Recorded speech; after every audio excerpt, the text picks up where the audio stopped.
You're listening to Finn Voices on Healthcare Now Radio, where we highlight and amplify the voices at the forefront of health innovation. Innovation that improves people's lives. Join us for an inside look at the changemakers driving conversation and answering the most important questions in healthcare today. Welcome to Finn Voices. I'm Beth Friedman, Senior Partner at Finn Partners, and I'm based in Atlanta, Georgia. But today, we are recording live at HIMSS26. And my guest today is Andy Ottum. He's the Executive Vice President at Certilytics. Glad to have you on the show, Andy.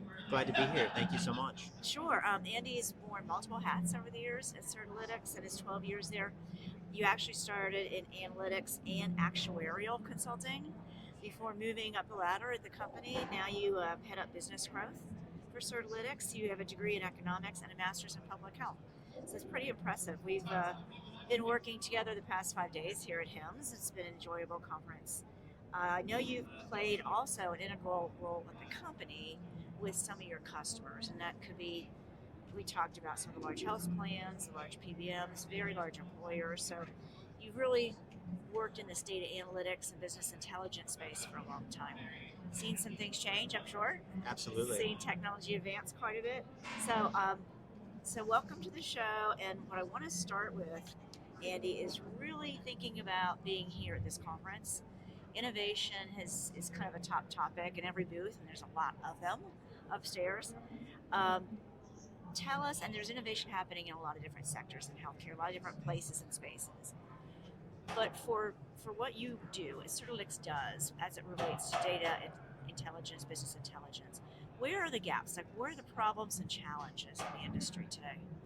Yeah, well, listen, I think for the last couple decades, any organization that is involved with healthcare, whether that's a provider or a health system or a PBM or a solution vendor or an employer, they've invested in technology, data warehousing, consolidation of data, dashboards, reporting, and there's no shortage of places for them to go to find the information that they need to make answers. But I think what we've really realized, having done this for the last 12 years, is that even with great data warehousing and analytic tools, there's this expertise bottleneck. And what I mean by that is when leaders, decision makers, could be decision makers in the C-suite or it could be decision makers on the front line, need answers to questions, it takes 3 teams going across 4 data warehouses and 16 dashboards and a bespoke report to get the answer. And by the time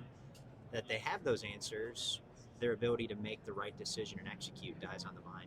It's almost like the answer comes too late to Absolutely. really use it for a business decision. Absolutely. And not only too late, but depending on where you go to find the answer, even within one organization, you might get multiple answers pulling from different systems or different subject matter experts. And so there's a governance component to this as well. Yeah, for sure. And I would think the problem only gets bigger in bigger organizations. Like the more systems they have, the more silos of data they have, correct? Yeah, and I mean, we've worked with the largest healthcare organizations in the country, in the world, and yeah, dozens of claim processing systems, multiple warehouses, even with all the investment in data consolidation, that's still problematic, but also the proliferation of subject matter experts that all have their own preferences for how they go out and translate that data into insights is hugely challenging. Yeah, for sure. So a lot of challenges around that, and I know we've been talking about it for years. So it's not like it's a brand new problem, right? It's something we've been dealing with for a while. So based on that, what do you think we need to innovate here? Like, where does the innovation need to happen to address some of the challenges you just shared? Yeah, I think what's really exciting, where I get excited about AI and machine learning and agentic AI language models, is that there's a lot of opportunity, and there's a lot of opportunity for things to go wrong, but there's also a lot of opportunity for things to go right. And I think as I think about where things can go right and there's the most opportunity is using these new tools as a way of creating an integrated system that turns that data, but also the human expertise that you need on top of that data, even the best dashboards and reports, to translate that into smarter, faster analytics, better outcomes across the delivery system. And so instead of weeks and time and dozens of folks to get answers, you can create these systems where you have that answer ready data. You encode that expertise into an ontological layer that centralizes expertise and judgment and repeatable decision making, and then you put language models on top of that, and you get this really rapid, unique, accurate insight and answers to really complex questions that can, I think, really revolutionize the way that care is delivered. And we are so in our lives now, we are getting so used to getting answers so quickly and rapidly, right? So I can see where this type of innovation in this space is probably almost going to be expected, right? Appreciated for sure from the executive teams, but also like, well, why can't we do this?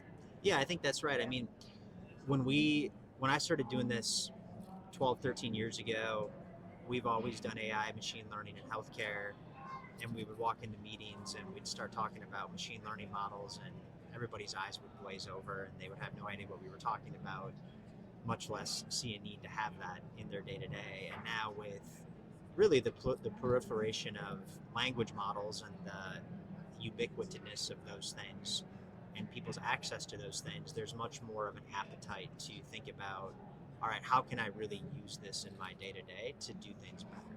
Yeah, for sure. Like I use it now sometimes if I'm in a new city, I don't know where to go for lunch. I'm happy to ask my AI agent where I should That's have right. lunch, right? It knows your preferences, Yes, it has got context based upon what it's learned, and it gives you, a much better recommendation than going to, effectively a dashboard, a map of a dozen different restaurants that you've got to click through and filter through. It's actually a really good analogy, Yeah. I think. Yeah, I love using it for that purpose. I know that's pretty consumer oriented, but let's take that example, but let's make it a healthcare executive. So tell me how a health executive C-suite person might use this in their to answer some questions or to bring some insights. Yeah, I think there's some really great examples that we've uncovered over the last year or so as we've started talking to people across a lot of different parts of the healthcare ecosystem about this.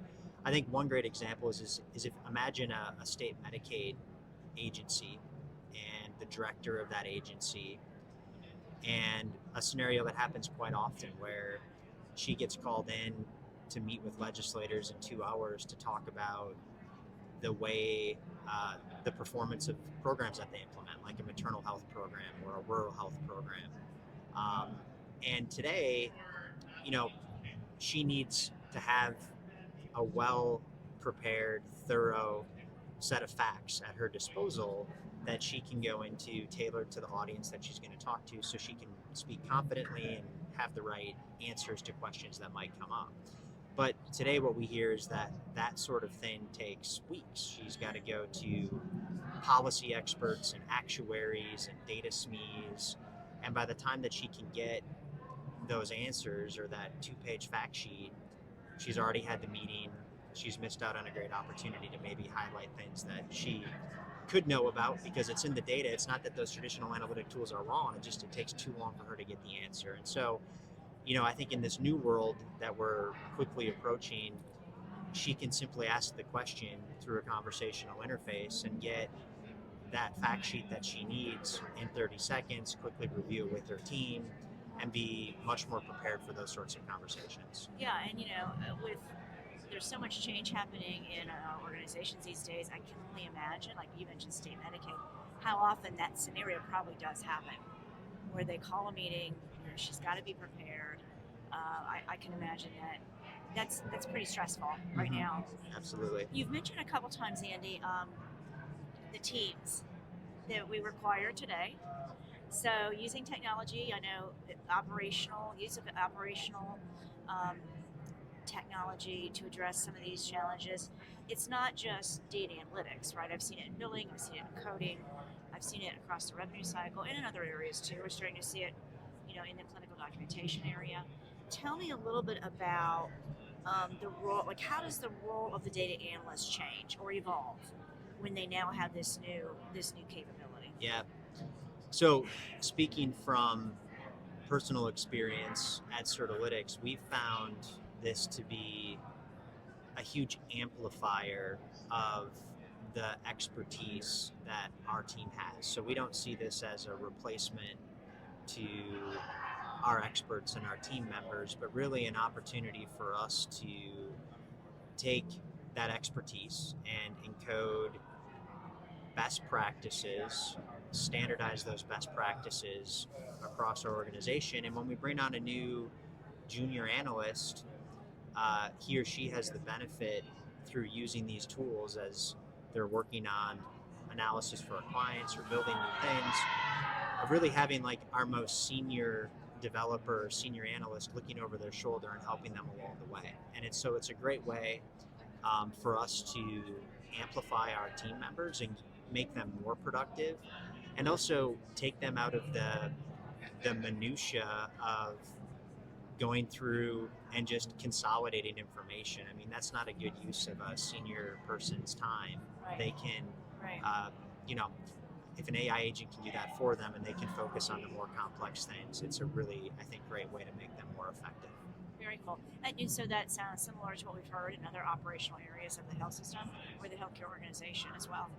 So it's exciting times for everybody. There was a lot of good sessions here at the conference about applying AI solutions and technology to operational problems in healthcare. So like you mentioned in the beginning, the bottlenecks, where the delays are happening. And I assume applied, then you mentioned your own team of experts, but I also assume the more you use it, the smarter it gets, perhaps, something like that, right? Yeah. So once you build a query or ask it a question, then you start building on that.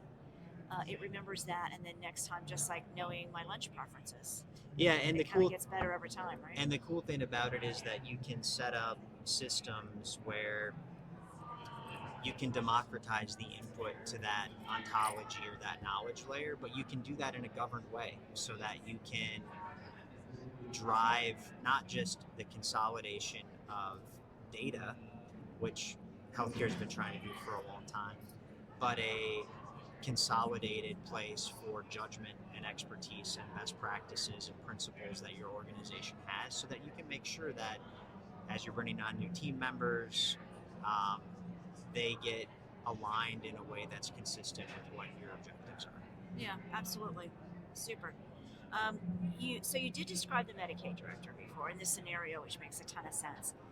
Give me, paint a picture for me of how a health system executive, maybe a CFO, Sure. How could they use this tool? Yeah, so, fundamentally the same underlying principles apply, which is that on top of any healthcare organization's data, whether that's a Medicaid director or a health system CFO, you can deploy these tools to get them answers more quickly, but also answers all the time. And so let's think about a CFO that's maybe preparing to go negotiate with one of their major payers that drives a lot of revenue for their organization. And, they know that when that payer comes in, they're going to have a lot of areas that they want to negotiate around to improve their negotiated rates.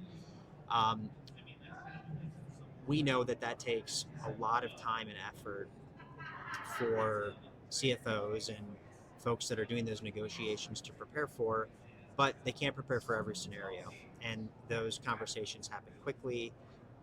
And there's a lot of contracts to review around a lot of different services. And so with these agents, CFO can pull this up in a meeting. And as the meetings evolve, ask questions, fact check things, get answers, but also just constantly having agents running in the background, surfacing opportunities as payers are changing their prior authorization rules and the way that they're adjudicating claims, to really help drive efficiency at the decision-making level, but also at the more operational level. Right. And I assume that I can imagine a lot of scenarios, right? Chief nursing officer, CEO, you name it, the executive that's going to need this kind of intelligence sort of on the spot. So really equipping them. with answers at the end of Absolutely. the day. Yep. It's Cool. solving that expertise bottleneck. Yeah, for sure. So a lot of, Certilytics is here. A lot of other companies that are in your space are here. Tell me what makes you all different. I know you've got the 12 years of experience, and that's, for me, being in healthcare for several decades, more than two. Um, Having that proof and having that tenure and durability, in my opinion, when it comes to tech companies and vendors and our industry at large, that really is important. But tell me what other things are unique about Certilytics. Yeah, I mean, we've been really fortunate. We have had tremendous partners since day one. Some of the largest healthcare organizations in the country have been customers of ours since the beginning, which has given us a lot of great access to real challenges that those customers have that we solve for. And our evolution initially was focused on, let's use the latest and greatest technology for consolidating data, and let's start applying AI and machine learning to that data so that we're no longer looking retrospectively, but we can look prospectively. And I think we've been ahead of the curve there. But now what's different about that is we've really invested in that foundation of creating what we think of as answer ready data. And that's really hard to do in healthcare. And we've been then applying these newer technologies on top of it, I think, in a really integrated way. And so I think that's advantageous to us because we're not a big health tech company trying to come into healthcare, trying to create these answer ready data sets from scratch and these healthcare ontologies from scratch. We've done that. But we're not a traditional data warehousing and analytics company that has invested in really kind of legacy ways of going about things and building dashboards and reports. We've really, I think, brought this AI machine learning perspective to healthcare, have been exclusively focused in healthcare. And I think our customers see that as being pretty differentiated in the space. Sure. I appreciate you mentioned the big tech companies coming into healthcare. I've been doing this for a long time. I've seen so many come in and go out, come in and go out. Yeah. It's almost a little funny at some point. Yeah. So that's why my really one of my beliefs about your company and others that have been here in our industry for a long time is it does take that tenure, that knowledge, that understanding, because we are a different sector. Yeah, it's with not a lot just of unique problems. It's not as simple as just putting a language model on top of a healthcare data set and asking for an answer. I mean, that is fraught with peril. And you asked where there's opportunities in your opening question, and I would just say that is this perfect example of where there's a lot of opportunity to use those language models in the right way, but there's also a lot of opportunity to use it in the wrong way. And I think that's where you got to have that blend of healthcare domain experience and expertise with forward-looking aspirations from a technology standpoint. You can't have one or the other. Yes. Nothing in healthcare will work straight out of the box, right? Exactly. Well, let's talk about HIMSS a little bit. We have a few more minutes of time, and we've both been here all week. I feel like the energy here at HIMSS26 has really been great. I heard 25,000. I don't know what the official number is, but it feels just like everybody's just got a lot of enthusiasm around some of the new opportunities with technology and also some of the new creative ways to solve some issues. What are your thoughts about the conference? Yeah, I've been coming to HIMSS for on and off 10 or 12 years, and it seems like post-COVID, this has really been the conference with the most energy, which has been great to see. I think I agree with your assessment that there's more people around, different type of energy than there has been the last few years. I always think when it's in Vegas specifically, it's just a better conference than maybe some of the other forums. But I think what's also really interesting is I feel like there's, every 4 or 5 years, there's a shift in terms of what the themes are. And I feel like, agentic AI, not that it wasn't a theme last year, but I feel like this is really a year where that's starting to turn. And as I think about 2027, I think there's just going to be a proliferation. A lot of people, I think, are talking about agentic AI, but maybe not actually doing it right now. But I expect in 2027 that we're going to see a lot more people actually using it, which I'm excited to see how that evolves.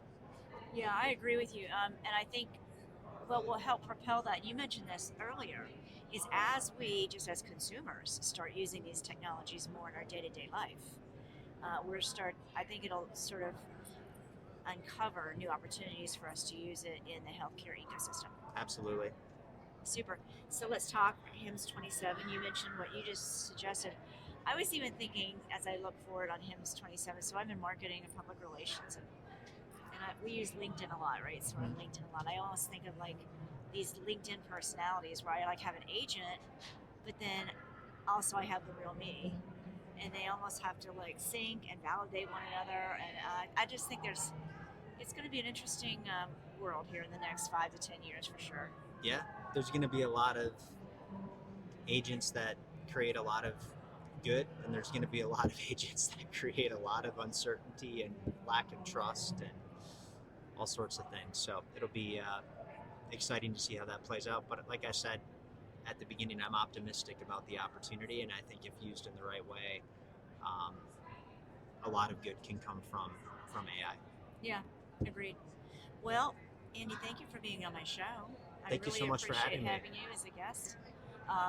And I look forward to more conversations and seeing what all comes out of Certilytics.